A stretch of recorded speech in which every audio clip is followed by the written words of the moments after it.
1, 2, 3. Camprag goes to Bagsit River. Sabay kasi. Camprag goes to Bagsit River.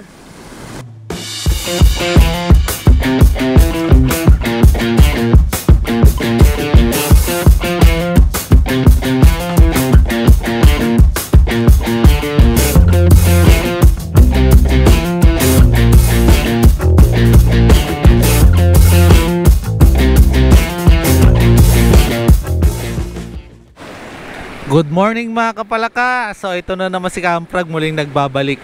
So after natin magtapulaw nung isang araw, side trip tayo dito sa Bagsit River, which is 4 kilometers away lang dun sa jump off ng Mount Tapulaw, yung registration office nila.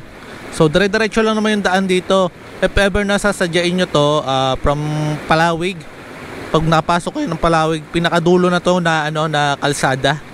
Dito na siya mapuputol, so hindi kayo maliligaw, dire-diretso lang kayo. Tapos 50 pesos yung entrance sa day tour, then 100 pesos naman sa overnight. Yung overnight pala guys, required kayong kumuha ng cottage, which is 1,500. Whether na onti kayo or marami, kailangan talaga may cottage. So yun lang yung rito, yung parang nila tricky part kasi for example, 3 lang kayo or 2, kung gusto nyo mag-overnight, need pa rin talaga ng cottage. Pero sa day tour naman guys, kahit wala kayong cottage, okay lang. So yung water na nagmumula pala rito guys is from Mount Tapulaw. Kaya ganito siya kalinaw. Ayan, makikita nyo naman. Tapos sobrang daming tao pag Sabado at Linggo guys. Expect nyo na yun. Yung mga locals na nandito dito lang din. Tapos yung mga turista. Ayun guys, sobrang solid niya puntahan guys. Nachuchoke ako kasi ang lamig dito guys, ang lamig ng tubig.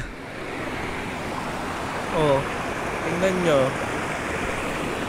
Oh, diba?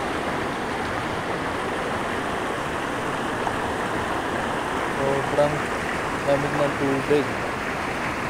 Tapos yung pala rito guys, yung tubig, kaya siya lumalim, hinarangan nila doon sa unahan, kaya hindi nakaka-pass through yung tubig papunta doon sa sa river, hindi siya maka-volume kasi narangan nila doon.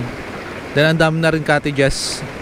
Tapos may sila rito, area na pwede kayo mag cliff jump, medyo malalim at saka mataas yung tatalunan. Siguro yung lalim niya is 30 meters. Yeah, 30 meters. Tapos yung tatalunan naman siguro mga second floor ganun. So, yun lang guys. Ligo muna tayo sa ilog. Magpalamig ng tuhod para makarecover sa susunod na akyat.